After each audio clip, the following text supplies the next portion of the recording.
لەگەڵ هاتنی وەرزی سەرمادا لە هەرێمی کوردستان ڕووداوەکانی تەقینەوەی غاز، گڕگرتنی خان و خنکان بەوەی غازی زۆپا و غەڵوزەوە دەبنە موژدانەی دەسەڵاتدارانی هەرێم بۆ هاوڵاتیان.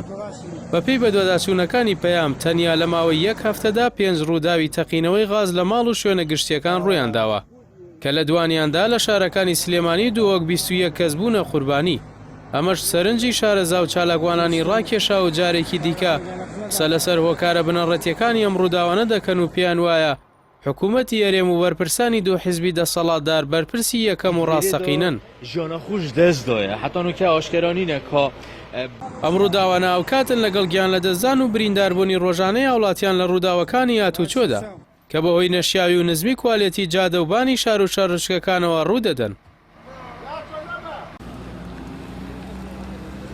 ئەمە جگە لە تەشەنەکردنی خواردن و خواردنەوەی ماوە بە سەرچوو، زیادبوونی ڕێژەی بەکارهێنانی مادەوەشبەرەکان، هەڵکشانی ژمارەی توشبوانی شێرپەنجە و پەرەسەندنی بێپێشینەی چەندان گرفتی دیکەی نامۆ.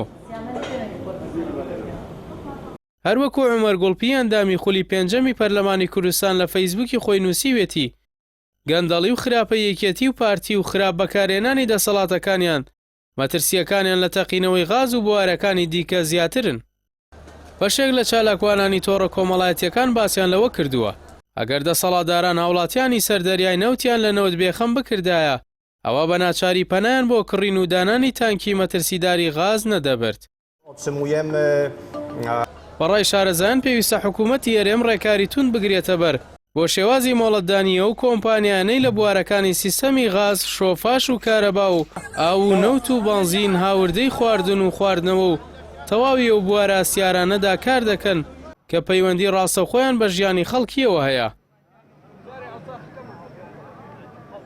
بەپێی زانیاریەکانی پەیام لە هەرێمی کوردستان زیاتر لە 200 گۆڕەپان و وێزگە و کۆگا و سوتەمەنی بوونیان هەیە کە مۆڵەتی فەرمیان نییە و ڕەچاوی هیچ پێوەر و ستانداردێکی سەلامەتیان تێدا نەکراوە. بەم پێش مەترسیەکەیان لە مەترسی غاز گەورەترە و لە داهاتوودا کاریگەریە نێرێنەکانیان لەسەر تەندروستی هاوڵاتیان کارەسات دەخوڵقێنێ. دەسەڵاتدارانی پارتی وێکێتی وێڕایەوەی لە ماوەی 3 دەی ڕابردوودا نەیانتوانیوە ژیانێکی سەخامگیر و خۆشگوزەران بۆ هاوڵاتیان دابین بکەن و بەردەوام بە شوێن تێکردنی ئارەزوو گرنگتیکردنی بەرژەوەندیەکانی خۆیان دابوون.